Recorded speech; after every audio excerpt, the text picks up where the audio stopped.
Welcome to Office Hours is what I'm going to call it this time.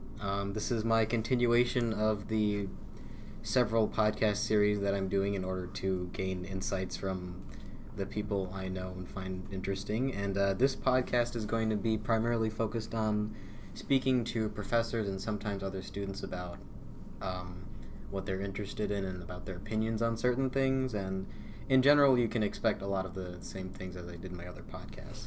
So today I have, please introduce yourself. Dr. Jarvis Chen. And could you explain what you teach here and what department you're in? Yes. I'm a visiting lecturer for the Political Science Department at Northeastern University. I teach American government and quantitative techniques, or statistics, for the poli-sci students, sociology, and the College of Social Science and Humanities. So how long have you been teaching here?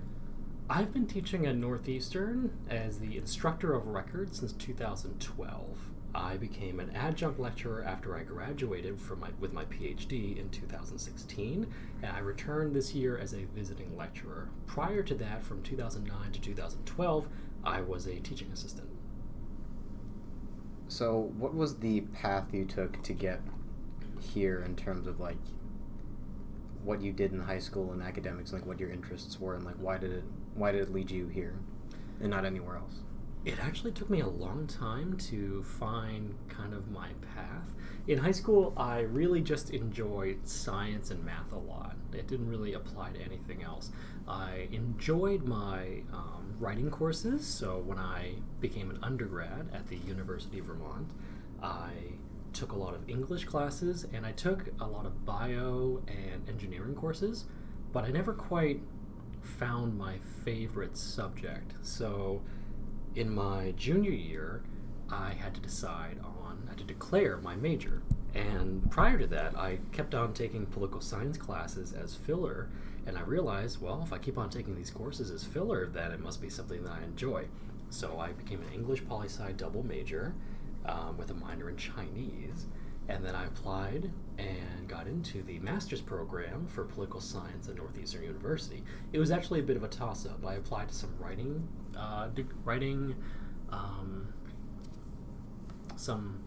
things, some English masters, that kind of thing, but I visited Northeastern and I really liked the campus and the folks that were here, so I decided, okay, let's go down that path. I became a teaching assistant that year, and I enjoyed it so much. The interaction with students, the idea of like preparing a class, and having an audience, basically, that I decided I wanted to be a teacher for the rest of my life. So here I am. Along the way, I was also a private school math and writing teacher and a middle school history teacher, but this is basically where I am now. So were those teaching jobs like at the same time as when you were in school, or was that afterwards?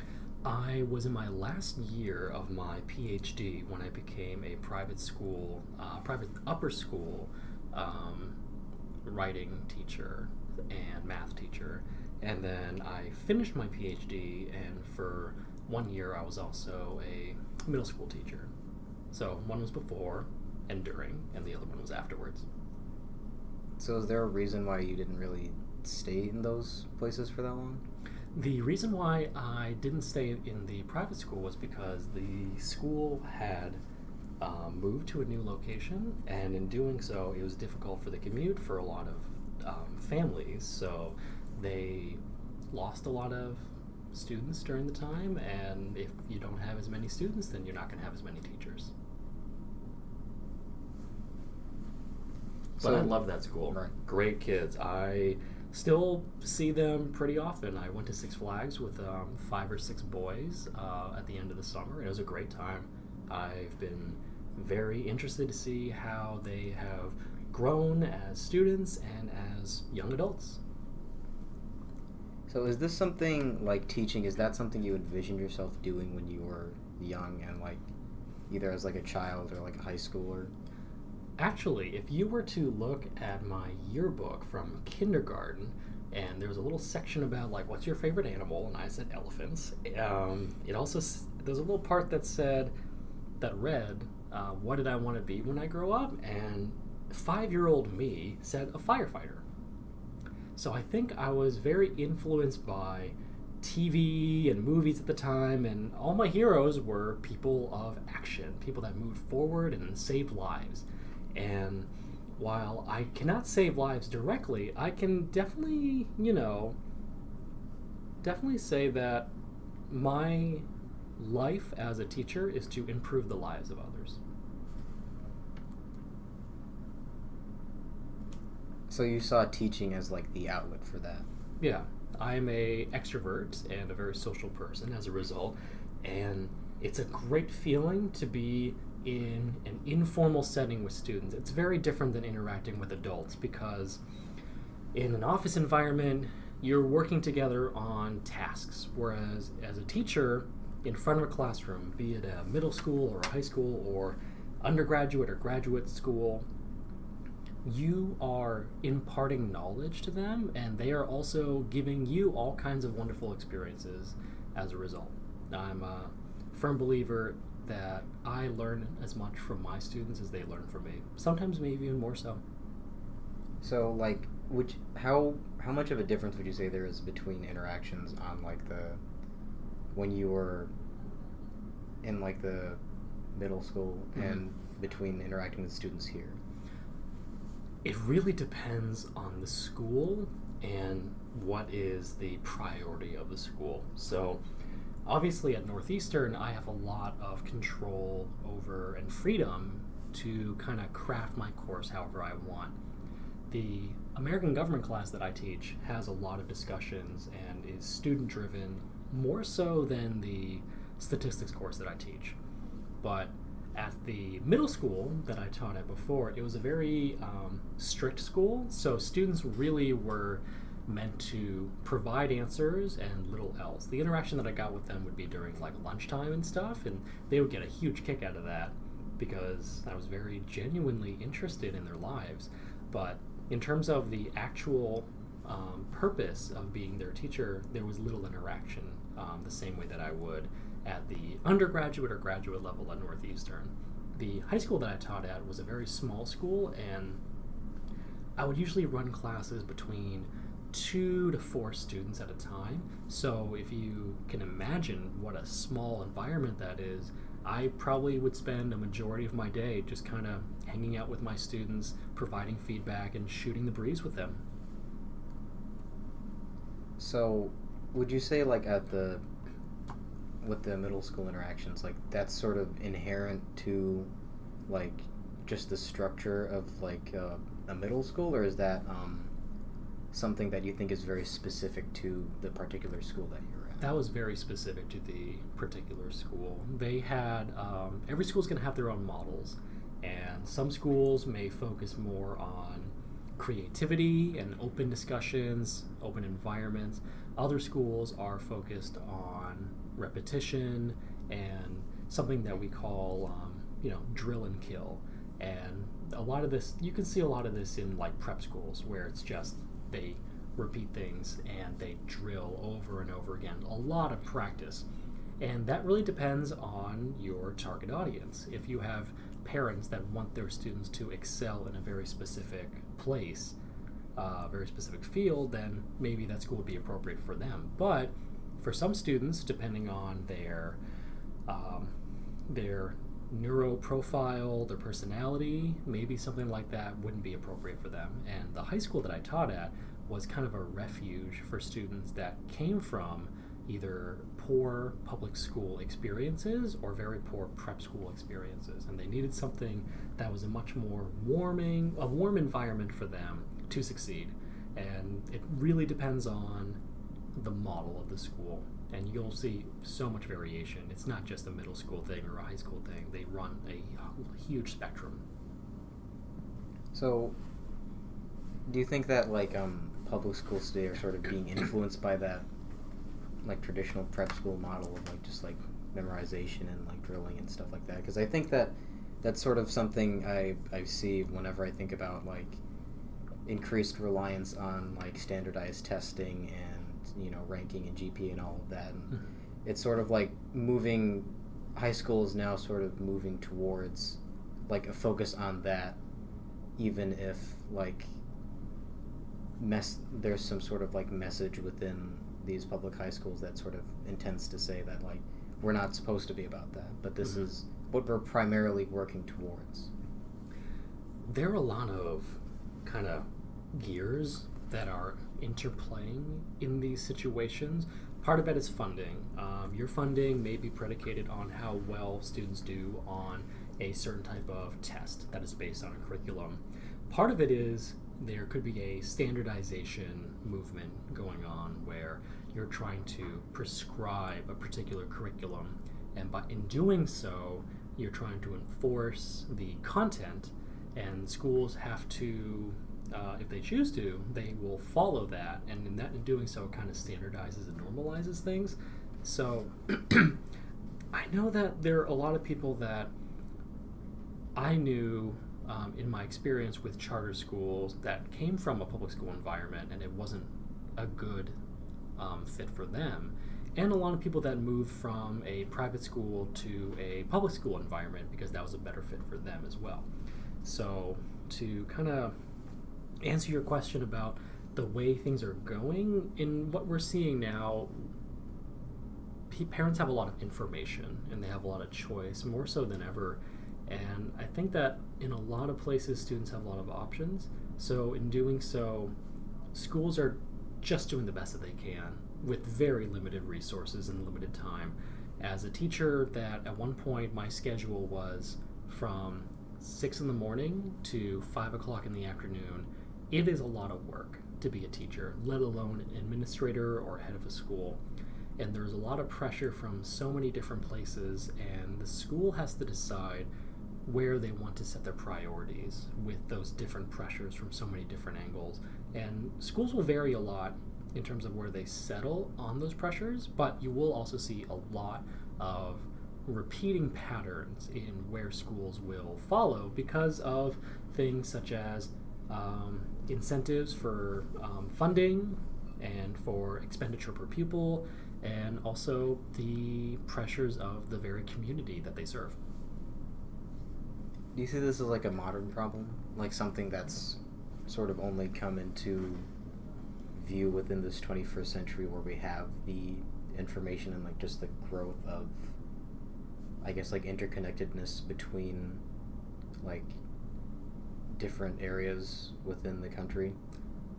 I think it's a combination. I think that this has always been a problem for all forms of education, where you are catering to a specific audience, you are catering to a specific model, and you are catering to whatever kind of regulations or curriculum formats that you are following. However, we are very informed these days. Kind of growing up in my public school experience, you go to the school that you live at. You live in that district, you go to that public school. But nowadays, students have a lot of options. There are charter schools, there are vouchers, there are private schools, and many different types within those individual categories. And because of that, we are able and are likely to kind of synthesize and simplify the identity of different schools so that it makes it easier to make such decisions as, where do my children go to this school? Do they go to this school that is focused on X, Y, and Z, or this one that is focused on A, B, and C? So part of it is that schools have always had to deal with pressures just like anything else, but because we live in a time where you can look up so much information and there's so much data out there on the local level and also on the larger level, the nationwide level, and even the world level, in terms of where schools are and how they're performing and their curriculum, then that naturally makes us want to compare things. So sort of related to that, and I'd say that because I feel like I probably know a little bit more than people listening, is what was your thesis about and why did you choose that topic? So my dissertation was on charter school authorizer accountability systems. Charter schools, I would assume that much of your audience will know about this, but for those that may not, charter schools, in essence, and there are some variation of course, are schools that are publicly funded just like a traditional public school, but are independently run to an extent. So they have certain freedoms for things like setting their curriculum, the length of the school day, hiring practices. They could be more specialized than a traditional public school. And the idea is that they are a market-based reform for public school and for the delivery of education in the United States. All charter schools are overseen by a charter school authorizer, and this varies from state to state. This could be a local school district, as is the case of many in the United States. Sometimes, depending on the state law, it can be a independent chartering board, a actual entity that was created to oversee charter schools. In Massachusetts, it's the State Board of Education, and it could be a university or even a non-governmental entity in some states as well. So there's a lot of variation as to who oversees charter schools. But my focus wasn't so much the types of authorizers, but really their focus, because charter schools are meant to be a market-based reform. The idea is that if a school does well, it attracts students to it. You do not move to the district of your charter school. The charter school is in itself a district, so you can go to that school. I know plenty of families that drive an hour and a half to drop their kids off at a charter school because they either didn't have the options where they live, or they were unhappy with where they were going to school.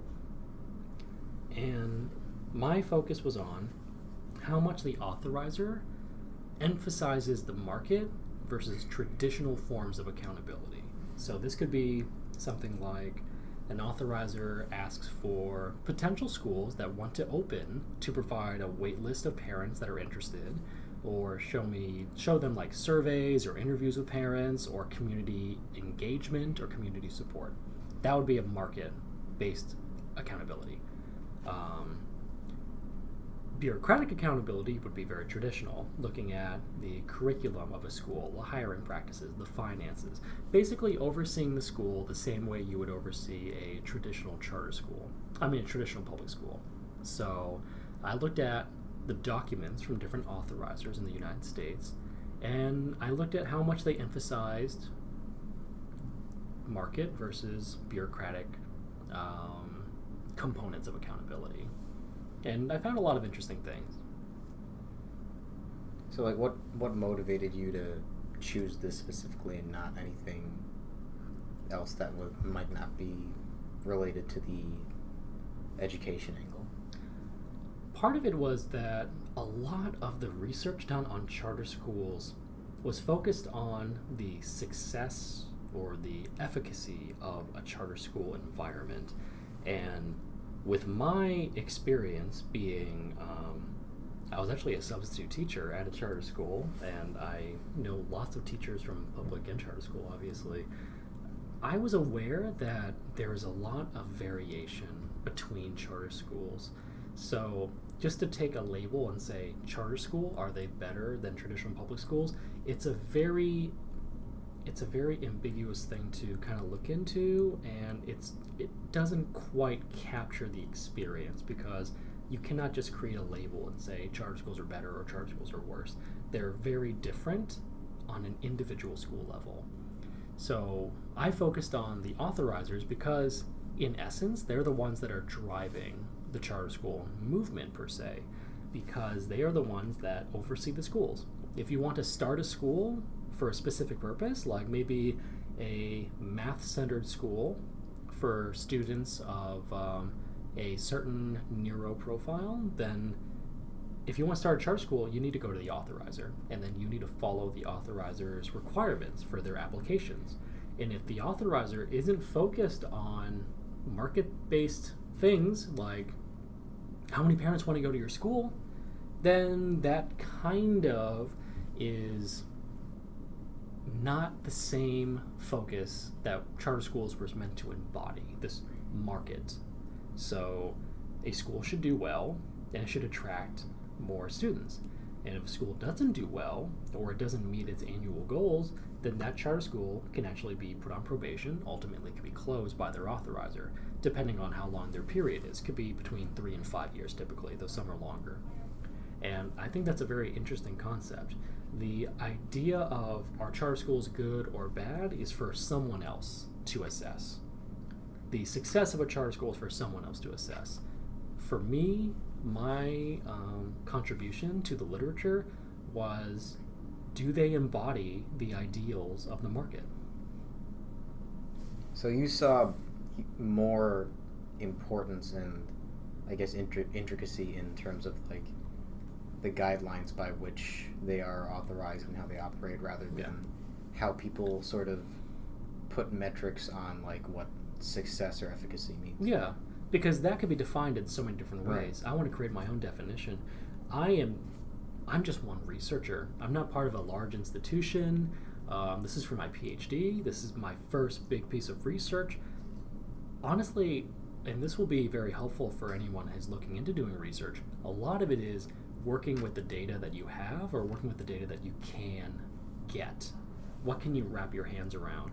And unfortunately, I'm not able to wrap around a huge ton of data because I may not have access to it, or I may not be able to get things back in time, or I don't have the means to go through a huge wealth of data that would require a team of researchers. So I focused on a small section of the charter school experience, and I expanded upon it. And that's my contribution to the literature. And it's an interesting contribution, I have to say. I definitely learned a lot in doing so, not just about researching or about charter schools, but I learned a lot about small little like vignettes or stories that I got when I was also interviewing a lot of authorizers as well. So do you think those like smaller pieces of information would have probably been glossed over into if either someone else was doing it or if like a larger group of researchers was doing the study? Oh yeah, I would say that it depends on how you want to look at it. If you had a larger group of researchers doing exactly what I'm doing, they would find much more data. Their interpretations may be different because it's based upon the individual person, but most of these studies are focused on charter laws, or they're focused on charter effectiveness or success, and those are important questions.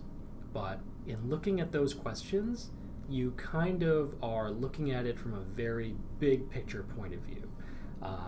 You can kind of equate this to Rotten Tomatoes, where if you want to create Rotten Tomatoes, which is an aggregate of ratings given by movie reviewers for a specific movie, it takes an entire, let's say, this could be 5 pages of text that explains so much about the movie and how a reviewer feels about it, and then it distills it down into a thumbs up or a thumbs down. But in doing so, you can compare thumbs up and thumbs down among a huge group, a large sample of reviewers, and say that this movie is certified fresh at 85%. You're not going to get the nuance of each individual reviewer just by the nature of the research in itself. I don't want to say that they gloss over it, because that's not what they were focused on to begin with. So basically, they're looking at things from a very big point of view, and I'm just a little bit closer to the ground. And that's just because that's what I'm able to contribute, whereas others, they can contribute something on a much larger scale. So it's just differences in what's being focused on and what you think you can get out of it. Yeah. Differences in research design. So sort of moving a little bit out of this, Sure. what are some other areas within political science that are interesting to you? I think that political science as a whole is a very large and somewhat amorphous subject. There are so many different pieces that go into it. I'm a huge fan of, obviously, American politics and public policy. I love the idea of looking at presidential personalities and how that kind of influences their effectiveness. So any of you guys that are lucky enough to take an American government class that's focused on the presidency at Northeastern, you're in for a treat. That's a lot of fun. I'm a big fan of international political economy courses and subjects involved therein, also international relations, and of course my own fields as well. So How does studying the subject change your view of how American politics functions in the history of American politics? Like, how is it different from when you were just like a high schooler who didn't have this like set of information and perspective? Part of this is the nature of being someone who studies a particular field. And another part of my answer will be influenced by the nature of being a teacher. And I think that studying political science takes me away from the politics. I feel that there's a lot of stuff going on the individual level about how one feels about one policy or another, or how one feels about a candidate or a person in government or a social movement.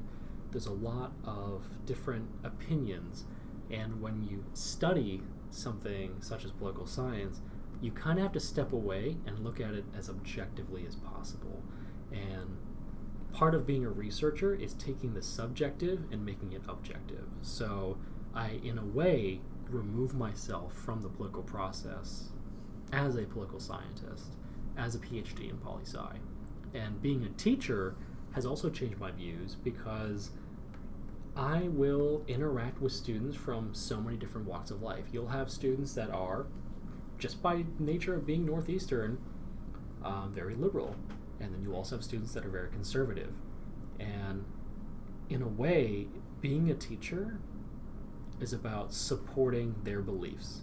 Granted, you are teaching them about many different types of field and specifics things, but another thing, probably the one thing that a teacher has to do is support and empower their students. And I may disagree personally with certain things that an individual may believe, but that does not mean that I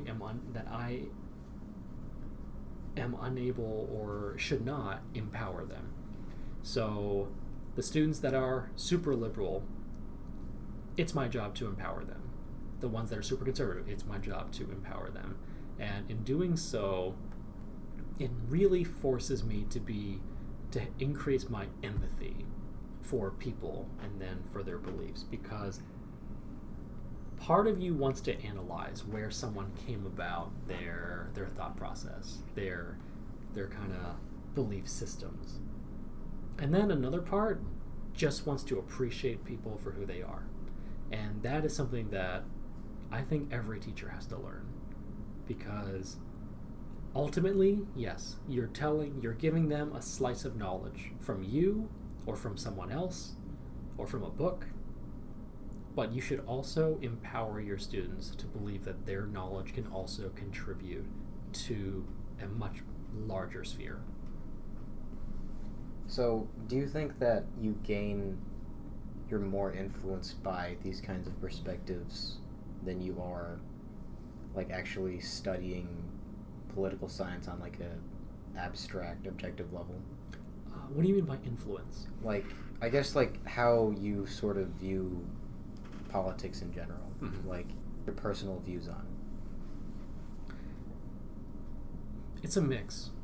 And again, this is just the way that I see things. There are plenty of individuals that take things from a very specific worldview and they kind of run with it. But for me, I feel that the way that I see politics is kind of like viewing it through the lens of Google Maps, where you could zoom in very, very far and get all kinds of detail and the minutia of a specific subject or an event or a place and time. But then what happens is you're so focused that you don't see where things are going or where they came from. You could also take a view that's far too zoomed out and you'll lose the details, but you get the big picture. And it's important to appreciate both and to reconcile them as much as possible. So my views on politics and history is colored by not just what I learned as a scholar, as a researcher, but also just what I learned as being a person. living in the world with all other people whose responsibility is to be a role model for others. And I think that when you have to be a role model, you see things very differently. So, what do you think are some issues within political science as like a field of study on like a meta level? I do feel that, and this is of course not quite my own field, because for my I use a mixed methods approach for my research with content analysis and a lot of numbers and stuff and some qualitative stuff. But I feel that we have the benefit as political scientists to have a really handy thing called hindsight. So it's almost like we are able to see how events played out, and then we kind of make our own prescription after the fact. And it's very hard to test things because of this, because it's not every day that you have a coup. It's not every day that a candidate does really well and then fails. These are things that take time to kind of hash out. You can't just run experiments like you can in other fields, where maybe I will mix this chemical with that chemical and then measure the output. The output is life when you're a political scientist. So the tricky thing is trying to find your research and making it applicable for other things. Because if it's not applicable, then I feel like all you're doing is kind of a history lesson. And if you don't have a recommendation or a proposal to come from that history, then the research is interesting, but what do we have to learn from it? So I think one thing that we can kind of improve in terms of the meta research going on in political science, as we can in many different fields, is that we can have more of a focus on creating objectivity and less so on maybe things that are wholly subjective. So basically making the field a stronger science. Now, the qualitative stuff, I'm not saying that qualitative versus quant or anything of that sort, but regardless of what you're studying, regardless of your research design, how does this benefit others? And what do we have to learn from it? Because if we don't learn anything from my research, then the only one that learns is me. And that would be a terrible waste of research. So expanding the scope, basically. And like making sure that it's not all just a set of opinions, and there's a body of theory that can't just be looked at but also applied on like a strong, reliable level. Yeah, I agree. And part of it is just that when you study life, sometimes life doesn't follow patterns, and sometimes life doesn't follow models. And the idea, I think a lot of the time someone will create a model. It'll be maybe a famous model, maybe not a famous model. And it will predict something, and either the prediction holds or the prediction doesn't hold. And then someone might say, well, that model failed. But the fact of the matter is your ability to experiment and repeat these models is so few and far between that what you could just be running into is just the chances of it being correct or incorrect, even if a model is, found to be 90% applicable or strong. That 10% can happen at any time. It doesn't happen down the line. It can happen right now. And we're really quick to kind of prop up models and theories and then bust them as well.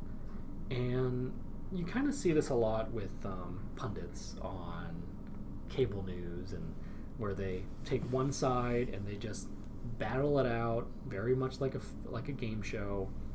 And the fact of the matter is that both may be very valid if they're based on research or based on facts, however you may collect it or however you may analyze it, but that nothing's ever right 100% of the time, whether you're in the hard sciences or the soft sciences. So I guess related to that, what do you think are some misconceptions about the field from people looking outside in? What I always get from people is political science. Oh, do you want to be a politician? And my answer is no. I'm not. I'm a social person, but I'm not quite fit for being a politician. What's very interesting, I think, about political science and a lot of the social sciences is that everyone has their opinion without being an expert or without studying it. So let's say I am a med student and I tell someone, oh yeah, the tailbone only has 4 bones, the human tailbone, and they'll just kind of take your word for it. Like, yeah, that sounds about right. You're a med student. But if someone were to ask you for your expertise in politics and they disagree with what you say, it doesn't matter if you are a undergrad studying political science or if you're a PhD in political science. They'll just say, no, that's not right. You get this. The problem with the social stuff is that it involves people, and people are inherently opinionated and biased. I'll give you an example. I remember years ago when Barack Obama was running for president, and I actually met him at the University of Vermont when he was, first announcing his run. Someone asked me, because I was a political science major, they asked me, oh, so how do you feel about that? And I told them what I thought, and they said, don't you think black people will just walk all over us? And I thought to myself, that is a incredibly interesting thing to say. And honestly, no matter what I said, couldn't change that individual's mind. They thought, okay, black president equals pro-black. And history will see many different facets of Barack Obama's presidency, much of which included equality. But I really doubt anyone would say that black people walked all over other people under Barack Obama's presidency. Woodrow Wilson called the presidency, the office, a superior kind of slave. And I think that's true. The president has to balance so many different interests. They are not a king. The very nature of the presidency is created to not be a king, to be like a super mayor, And it was just interesting to hear someone have that opinion. I do wish that we were less polarized. I wish that we could all be teachers in this regard. You have conservatives that hate liberals, liberals that hate conservatives. We call each other all kinds of names. And we're all people, and we all are entitled, freedom of speech here, to our own opinions. And there are different ramifications for their opinions, of course, some of which are bias against others and bias for others. But we're still people. And there's a reason we came to the conclusion that is what we call your opinion or your beliefs. And we are colored by our own experiences. So to the person that is incredibly liberal because they grew up here, they had friends from there, it's the same thing for the conservative that grew up here and had friends from there as well. Like, that is something interesting I've thought about, is like the whole idea of, because social sciences like political science or anything else aren't really something that you can empirically observe. Like, if you think about like biology or like what you said before about like being a med student, it's like those sorts of areas of like hard sciences, we sort of give the expertise to them and say, well, yeah, of course that's how it works. This is how like a cell wall works. This is how the brain functions, and we sort of cede expertise and authority. But when it comes to things like, political science or philosophy, the things that social sciences, it's always like, I have a certain opinion about this. Yeah. And if someone with a certain amount of expertise or authority says something, I can feel comfortable disagreeing with them, even if I don't have the amount of information or perspective that they might have. And the thing is, it's not that you can say that people disagree more, and part of that is true. There are many differing beliefs in the soft sciences, but there are many different competing beliefs in the hard sciences. Even we can use the doctor example. If you have an injury and you go to 5 doctors, you could get 5 different solutions. And that is based upon the doctor's experience, their expertise, the hospital that they work for, the insurance company that you have, many different things. So it's interesting to see how that turned out. I'll give you an example. I ran track in high school, and you know this story because you're my student. But I ran track in high school, and I really overdid it, and I ended up with shin splints and fractures in both of my legs. And I saw multiple doctors about this. One doctor said I will never run again, and I should walk, and I should bike and swim. Another doctor suggested surgery. So these are very different solutions. Another doctor suggested that I take 5 years and slowly ease back into running. Another doctor suggested physical therapy in order to strengthen the muscles around the bone so that they don't get as injured in the future. All those doctors are correct in their own way. I picked one and ran with it, literally, and now I run marathons. Had I followed another doctor's prescription, I'm sure I would have gone on to having a healthy life, swimming and biking. Or I could have had a successful surgery and, fix things a lot quicker. And the same can be said about a political scientist.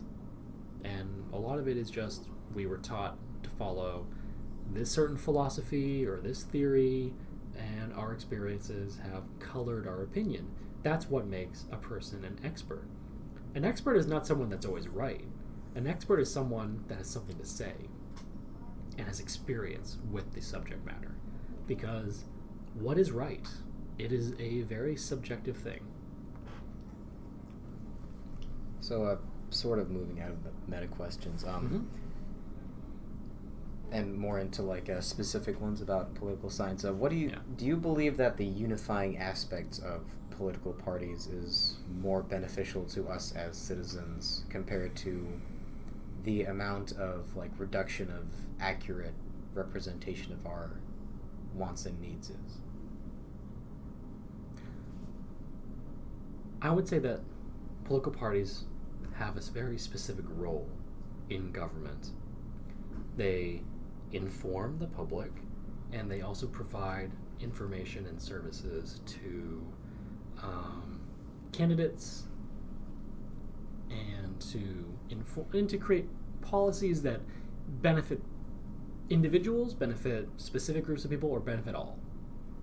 But we have a very diminished reliance on political parties for a few of the things that they used to do. And if you think about it from the perspective of let's say a 2-party system, a political party needs to be unifying in order to garner enough attention and to garner enough influence to impact policies. But if you're looking at it from the point of view of a political party as a representational entity that informs people, a political party needs to inform more and more people in order to kind of get their message out. So political parties just in general have to unify many different groups. And some can say that kind of waters down the message, but there is nothing more watered down than the entirety of a country in terms of beliefs.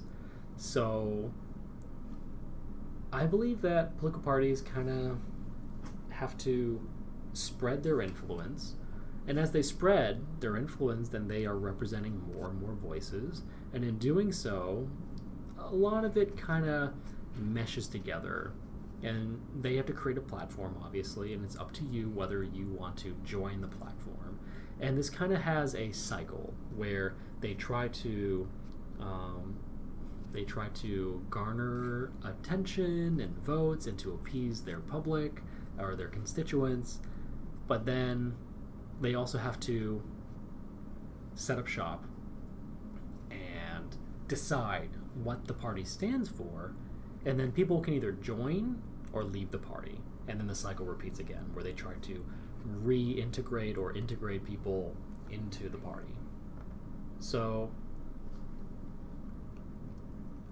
political parties may be on a decline for various reasons and in various aspects, but one thing that they can still do is unify people and to create a message for people to follow. And if that message doesn't resonate, they have to change their message. Otherwise, no one will join. Or not enough people, anyways. So I was going to ask this later, but I feel like this is pretty relevant.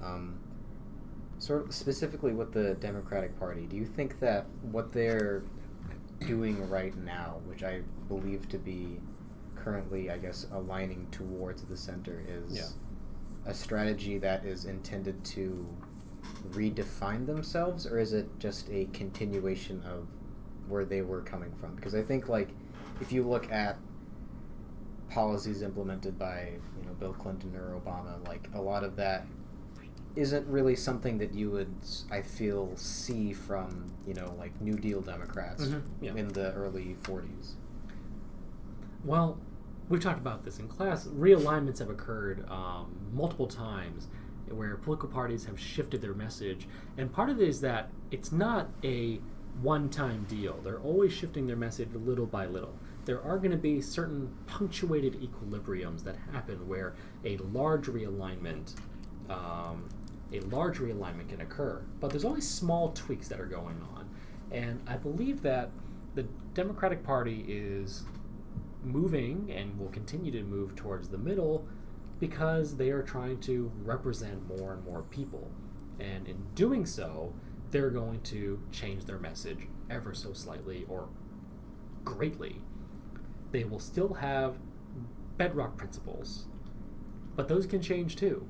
One thing that they're still going to push on is like universal health care, pro-immigration, and pro-social things. And most likely, continued regulation of businesses and bigger government.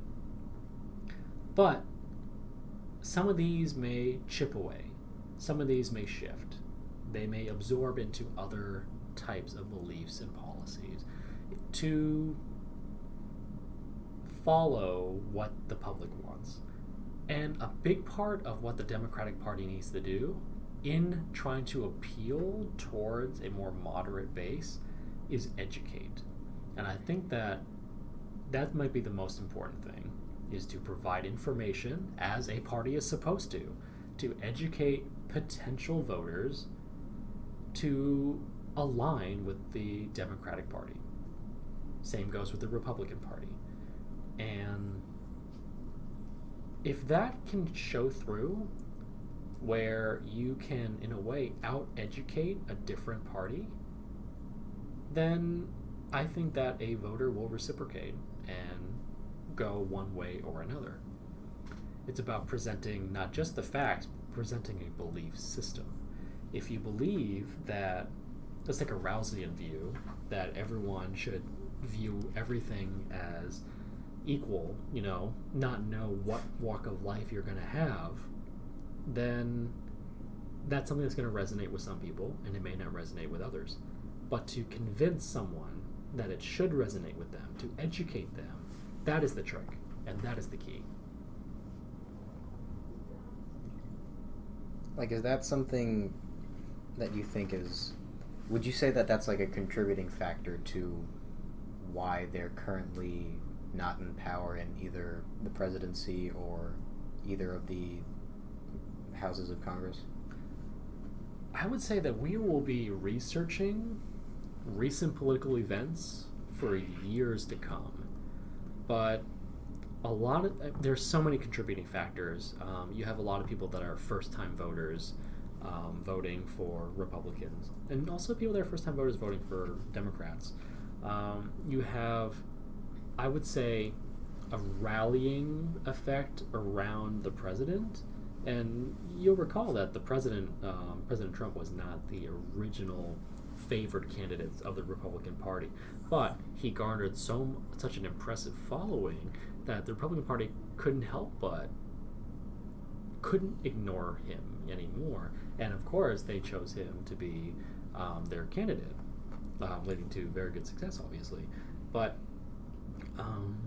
another thing is that the Democrats held power for a short amount of time under Obama, and a lot of the time what will happen is you will kind of have a split between the executive branch and the legislative branch. It's a very common thing where the president comes in power, and usually they'll sweep in with the House and the Senate, and then later on, midterm elections will occur, and the strength of the party will flip. We'll have a weak president with a opposition party in the House or the Senate, or both. But I would say that part of the reason why Democrats were doing poorly was poor message. It could have also been that Republicans were really good about getting out their message, but another part of it is just that a lot of Republican voters are very strongly entrenched in their beliefs, and they're very passionate. And passion leads to polls. A lot of Democratic voters may not be as passionate. They can care a lot, but it may not be enough for them to volunteer to a campaign or do canvassing or even go and vote. And part of the reason why, elections are won by votes. And we can talk about, popular vote or whatever, but in terms of electoral votes, the Republican Party did a really good job. They got the presidency, they have the legislative branch, and, you can argue that they are doing very well in terms of the Supreme Court as well. And these things all happen on different timelines. Presidents are every 4 years, legislative branch is every 2 and 6 years, Supreme Court is whenever there's a vacancy, And it's almost like all the timing worked out really well. It's if you sit in traffic at night and you see all the different turn signals for cars that are turning left, sometimes they all blink and it seems very random, but at some points, it almost feels like all the cars, they're blinking at the same time. And I think that a lot of things came into play for the Republican Party to be where they are, and for the Democratic Party to be where they are, and where they've been and where they're going to go. What do you think are the current biggest structural flaws within our current system of government on like a base level? I think a really big problem is people feel disconnected. The term I use is political FOMO, feelings of missing out. And people feel divorced from the process. And in a way they are. Part of this is by design. Politics were supposed to move very slowly as designed by the Founding Fathers. Various checks and balances, the speed with which policy goes through, the strength of the president, all these things were by design. But also, government is really big and very slow. And the country is also very large. Not that that is an excuse, but because the country is so large, we have so many differing opinions. But another thing is that voters feel that they are left out from the equation. We have huge discussions in class about gun control. Every time we have a mass shooting, people talk about gun control, but we don't change gun control. So part of that is a question about lobbying and interest groups, of course, but all of this is embodied in the idea that voters are not happy and they feel like they're not part of the process. And part of this could just be a matter of education or knowledge, knowing what your options are as a member of the public, as someone with the responsibility to vote, or the responsibility to try to contribute to the world that you are in, however small or big it may be. But it's the advocacy and it is the activities of people that I think is the major structural issue. And part of it is, we have these terms like live to work and work to live. And I feel that we are, as a country, we seem to be very busy. There are other busy countries, of course, but because we're so busy and because elections are on a specific day and we may not be able to have the day off or whatever, it makes it hard for us to be politically active and inclined. And on top of that, we feel that we are not part of the process. Um, but this is all partially a bias thing, right? If your choice for president is in power and if your presidential nominee, candidate wins the presidency, but the opposition party is in power in the legislative branch, you think, oh man, they're just stonewalling so many things. This is just so unfair. But if the one you didn't vote for is in power and has to deal with an opposition party, you say they're doing a great job. They're preventing tyranny. It's all very subjective. But objectively, people feel disconnected from government, and I feel that I feel that we should be more representative of our public, of our constituents. I just don't think that enough people believe that someone on Capitol Hill has their best interests in mind. And maybe they do, and maybe they don't. That's for someone else to say. But the fact of the matter is, they should feel like a part of that, because it starts small and it ends up big. I always want every single student in my classroom to feel like they're part of something better, something bigger, and that there are better things and bigger things out there. And the same should be said about those in government. We should feel like they are speaking for, even if they're not speaking for our interest, they're speaking for our best benefits. And I think that's something that people don't feel anymore, that we lack. So it's like about encouraging belief such that it motivates us to, I guess, push for more representation. Yeah, more representation. Push for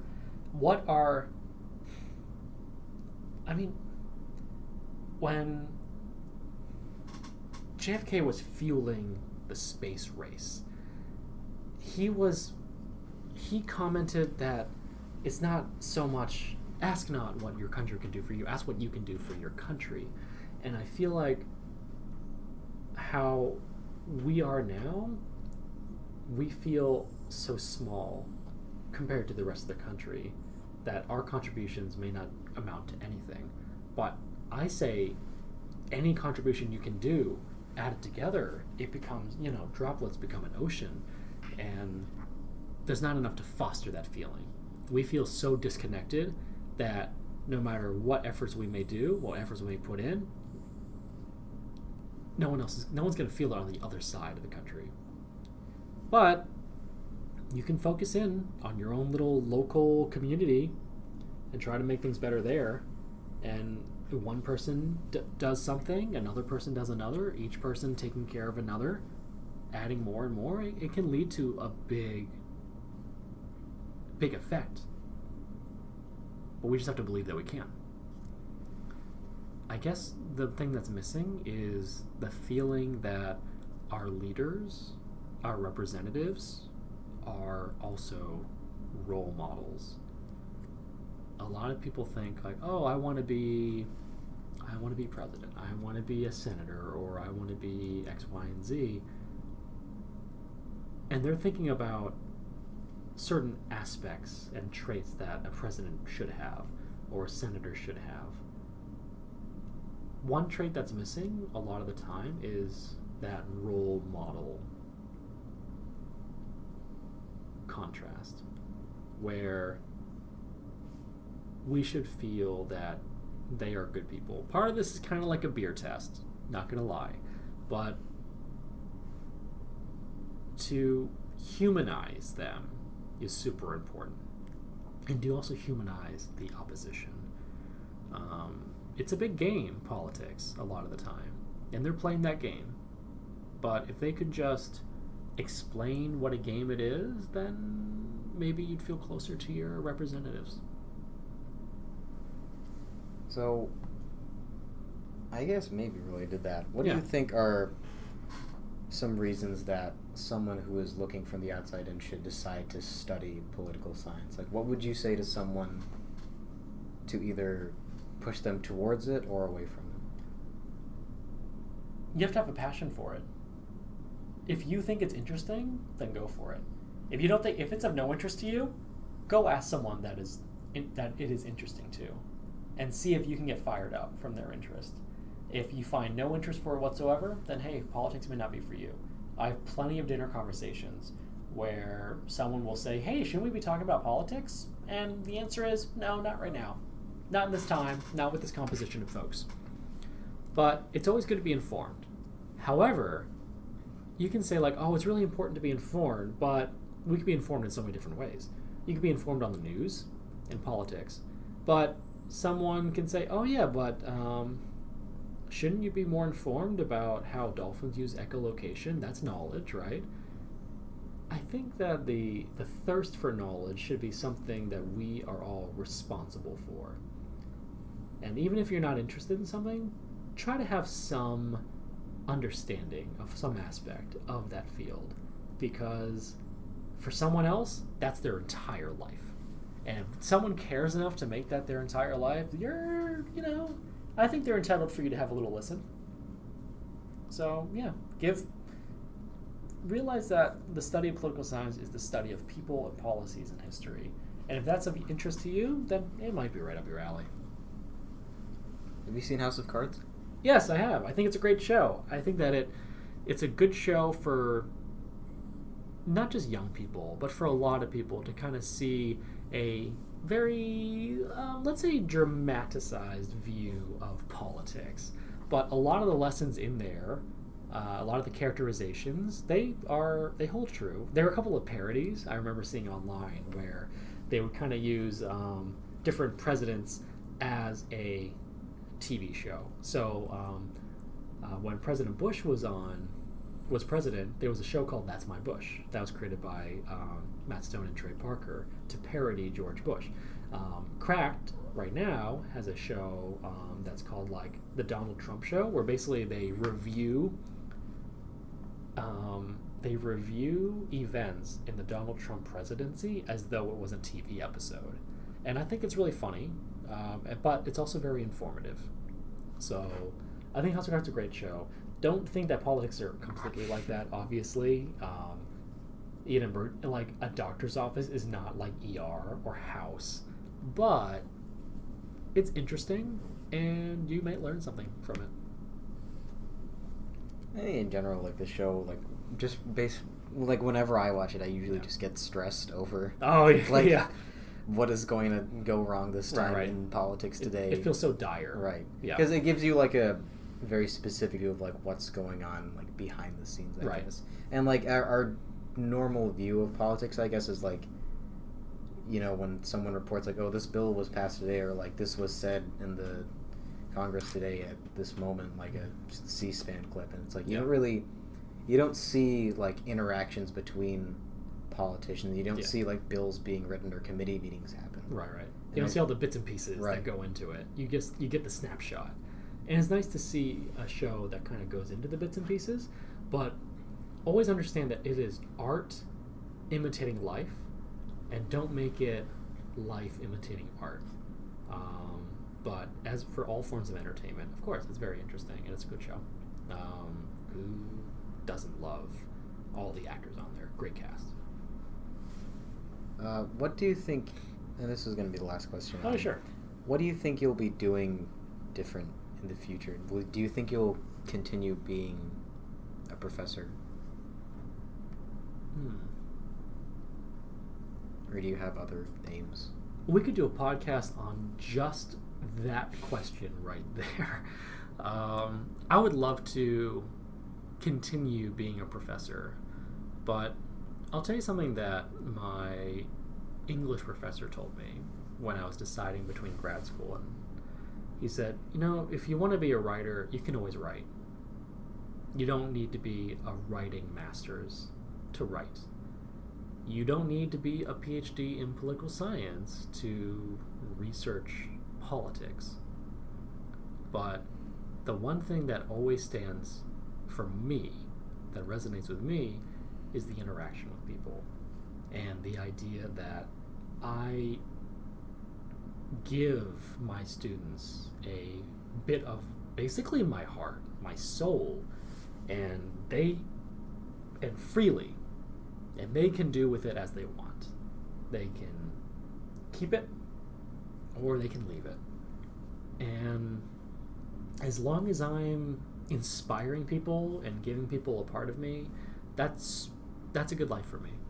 So I would love to be a professor, but I would also like to get into administration to try to like improve things for students from a very different perspective. So we'll see where that goes with my life and everything. But yeah, I would love to continue teaching. I think that is a good place to stop. Thank you for coming to Office Hours. Thank you for having me.